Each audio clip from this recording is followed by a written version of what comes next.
Your 20s is all about growth. It's not about stunting. It's not about buying the nicest car or buying the nicest house.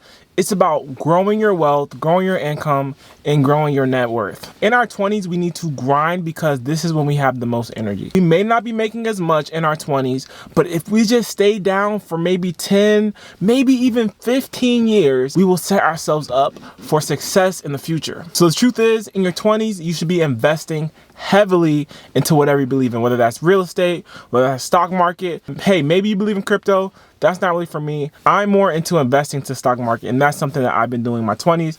I've been heavily investing into my future because I know when I'm gonna retire, and I know that I want financial freedom when I get older. So here's the reality check.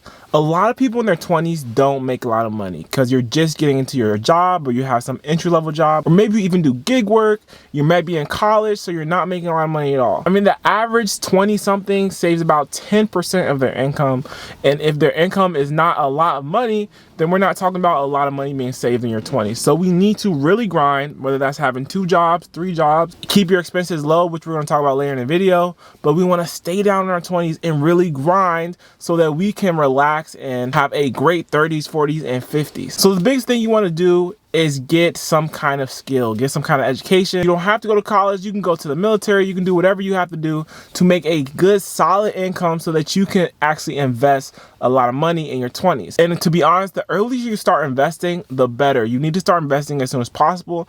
And that's why it's super important to start investing in your 20s. Even if you invested $500 from 22 to 30, and you invested that into, say, the S&P 500, which is giving you a return of 7 to 10%, but let's say that it gave you a return of 8%, you have about $73,000 in that account just by investing $500 a month. And guess what?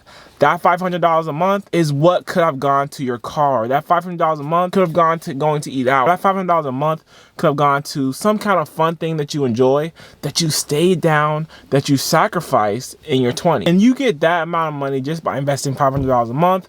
But imagine if you invested $1,000 or $1,500 a month.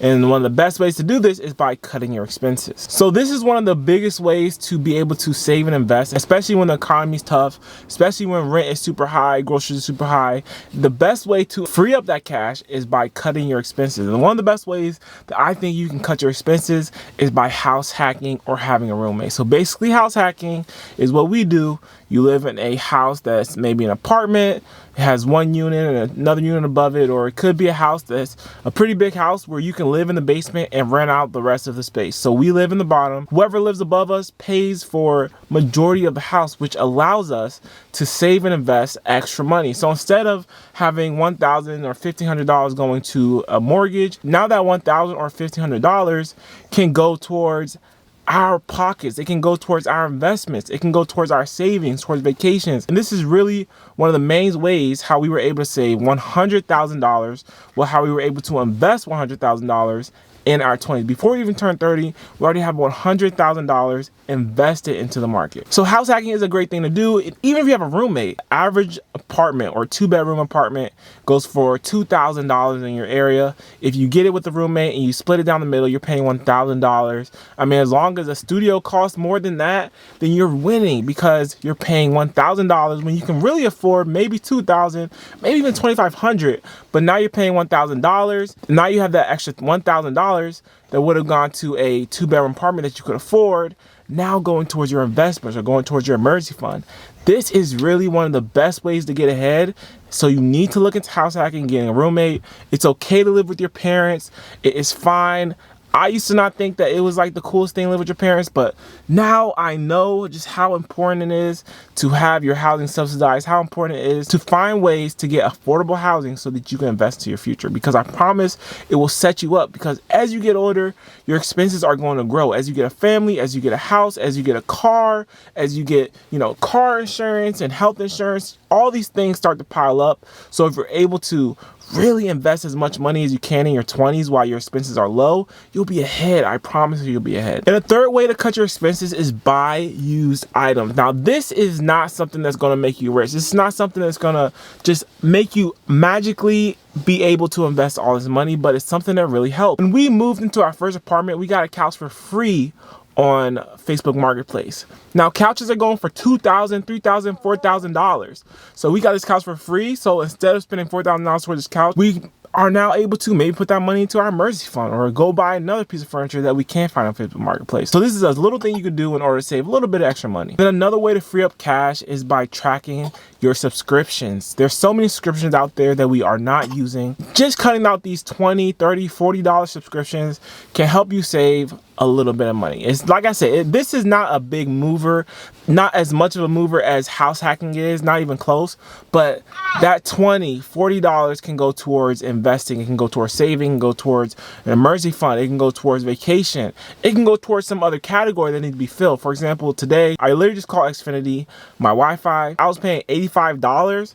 I'm like, look, I don't want to pay $85 more. What can you do for me? And they were able to cut my bill down to $55. So now that money that I don't spend on that bill anymore can now go towards savings, or we can come back into the main spending account and we can use that for going out to eat or whatever we want to do with it. So just a little bit of money, it adds up over time. I mean, if you're able to save $50 on a subscription, that's $600 a year that you're able to save, or that you can put towards whatever you want. You can save that for 2 years straight and you can go buy a new iPhone. You might have never been able to buy a new iPhone, but because you saved, because you cut some expenses in certain categories, you can now go buy this iPhone or maybe this computer that you wanted, just because you cut $50. And so it's not a lot of money from month to month, but in the grand scheme of things, it's a lot of money. And the fifth thing you can do to cut expenses is by cooking at home. Now, I've seen people that have spent thousands of dollars on going out to eat, or whether that's Grubhub, Uber Eats,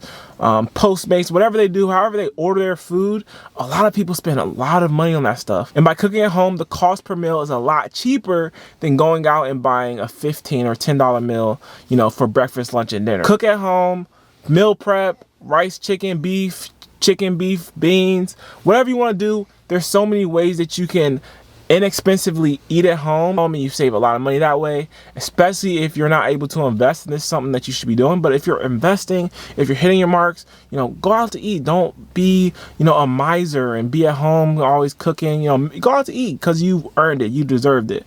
But if you're not able to invest, if you're not able to save anything, then you should really not be going out to eat. You should really try to save as much money and invest as much money as you can. So guys, at the end of the day, the 20s is your compound age. This is your age where compound interest might not affect you too much, but if you're able to invest heavily at this stage, then compound interest does start to hit you. It does start to happen more in your 30s and your 40s, and you're going to see your accounts grow like crazy. I'm telling you, it's going to grow like crazy. But right now, you're going to be contributing a lot of the balance that you're seeing on your accounts.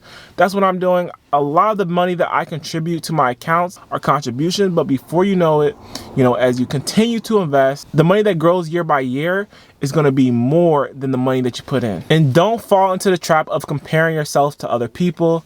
Don't fall into the trap of comparing yourself to people you see on Instagram. And this is still a trap that I fall into. I see people doing stuff on Instagram and I think, wow, they're doing so well.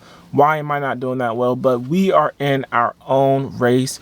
We are on our own path, and we should not be comparing ourselves to others. Trust me, you're doing better than you thought. You're doing better than a lot of people are if you're just investing your money. If you're just investing something every month, you're doing a lot better than a lot of people at your age, especially if you're in your early 20s. So invest your money into assets.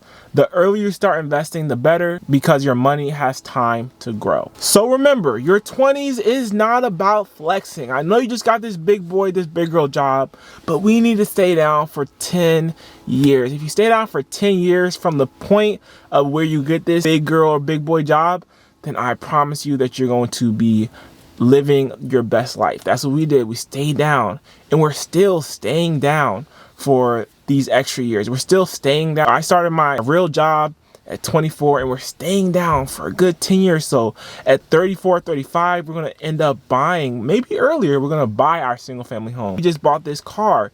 You know, this is an expensive car, and I'm going to talk about, you know, how we're paying this car off, and we're actually getting through it really quickly because we're making these sacrifices. So because we stayed down for a good few years, you know, didn't buy a new car, we were able to afford this car and put down a hefty down payment and follow that rule that I love, the 23-8 rule, because we stayed down and we just really didn't leave our 20s to flexing. This is our path. This is our journey. Your finances are personal to you, and you're not in a race with anyone. So every dollar you save today is a step closer to never having to trade your time for money, okay? So continue to invest. I hope you guys are investing in your 20s. And if you're not, this is your sign to start investing something so you can live a financially free life in your future. I hope you guys enjoyed this video. And if you did, leave a like, subscribe to my channel, and I'll see you guys in the next video.